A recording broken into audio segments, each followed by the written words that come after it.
अस्सलाम वालेकुम व्यूअर, आज मैं आपको मेटाक्लान इंजेक्शन पर रिव्यू दूंगा। मेटाक्लान इंजेक्शन मार्केट में मुख्तलिफ ब्रांड नामों से आते हैं, जैसे मेग्जोलान है, मेटाक्लान है, रिग्रान है और बहुत से रिग्लान और मेग्जोलान बहुत पॉपुलर ब्रांड है। इसके अलावा बहुत से ब्रांड के नाम से आती है, लेकिन इसका जो जेनरिक फार्मूला है मेट्रोक्लोपरमाइड, ये 5 और 10 मिलीग्राम की स्ट्रेंथ में अवेलेबल है। इसकी जो वाइल आती है, एम्फ्यूल आती है, इसमें 2 ml होती है और 1 ml में 5 मिलीग्राम होती है, तो 1 वाइल में 10 मिलीग्राम की स्ट्रेंथ में ये मार्केट में अवेलेबल है। ये एक प्रोकाइनेटिक एंटी एमेटिक एजेंट है, यानी इसके इस्तेमाल से हम जो फेरस्टासिस है वो बढ़ा देते हैं। फेरस्टासिस मीन जो हमारे इंटेस्टाइन है, हमारी जो स्टमक है, इस स्टमक की मोशन को बढ़ा देती है। इसकी मोशन जो हमारे पड़े हुए खाना है, जो खाना हमने खाया वो स्टमक में पड़े हुए है, इस खाने को आगे की तरफ धकेल देती है। इसकी धकेलने से वजह से आपकी जो हमारी स्टमक होती है वो खाली हो जाती है, जो वॉमिटिंग की चांस हो जाते हैं, उल्टी की चांस होती है वो कम हो जाती है। इस मेडिसिन की ये एक मैकेनिज्म है। आज मैं आपको मेटाक्लान इंजेक्शन पर कंप्लीट रिव्यू दूंगा। अगर आप हमारे चैनल पर नए हैं तो सबसे पहले इस चैनल को सब्सक्राइब करें। चलो स्टार्ट करेंगे मेटाक्लान इंजेक्शन की यूजेज। ये जो मेडिसिन है ये एक एंटी एमेटिक मेडिसिन है, यानी उल्टियों को कंट्रोल करने के लिए, उल्टियों को रोकने के लिए, वॉमिटिंग को रोकने के लिए इस्तेमाल किया जाता है।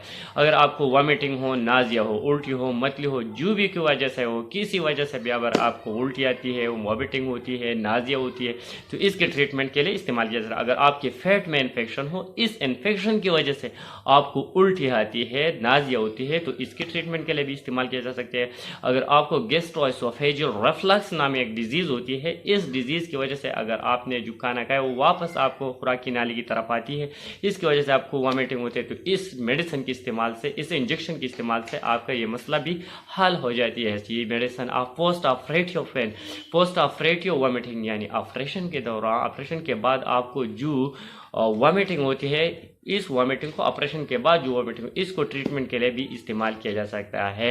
अगर आपने केमोथेरापी स्टार्ट किया, कैंसर की पेशेंट है और इसकी केमोथेरापी स्टार्ट है और केमोथेरापी के दौरान इसके, या केमोथेरापी के बाद इसको वॉमिटिंग आती है, तो इसके ट्रीटमेंट के लिए भी इस्तेमाल किया जा सकता है। डिस्पेप्सिया हो, इसमें भी इसका इस्तेमाल है। अगर इंडाइजेशन है, खुराक हाजमा नहीं होती और इसकी वजह से वॉमिटिंग आती है, तो इसके ट्रीटमेंट के लिए भी इस्तेमाल किया। लेकिन जिसकी वजह से आपको वॉमिटिंग आती है, तो वॉमिटिंग के ट्रीटमेंट के लिए आप इस मेडिसिन का इस्तेमाल कर सकते हैं।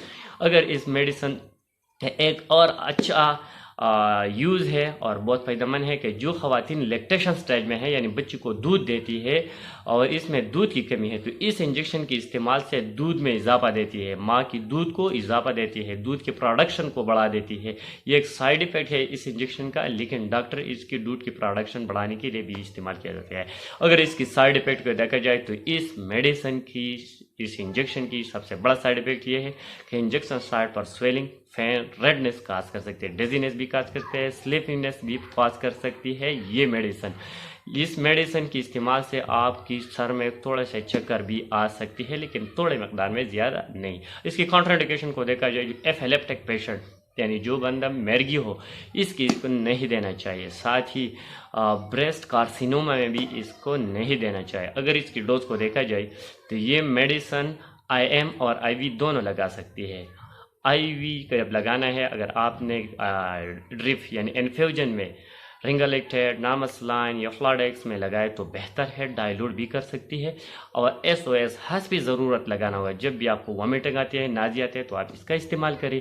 लेकिन अगर आपका मसला ज़्यादा है तो आप 2 से 3 दिन तक भी इस्तेमाल कर सकती है, BD इस्तेमाल कर सकती है सुबह और शाम। लेकिन जो भी मेडिसिन आप इस्तेमाल कर रहे हैं, इस्तेमाल करने से पहले अपने डॉक्टर से सलाह मशवरा ज़रूर करें। Thank you for watching.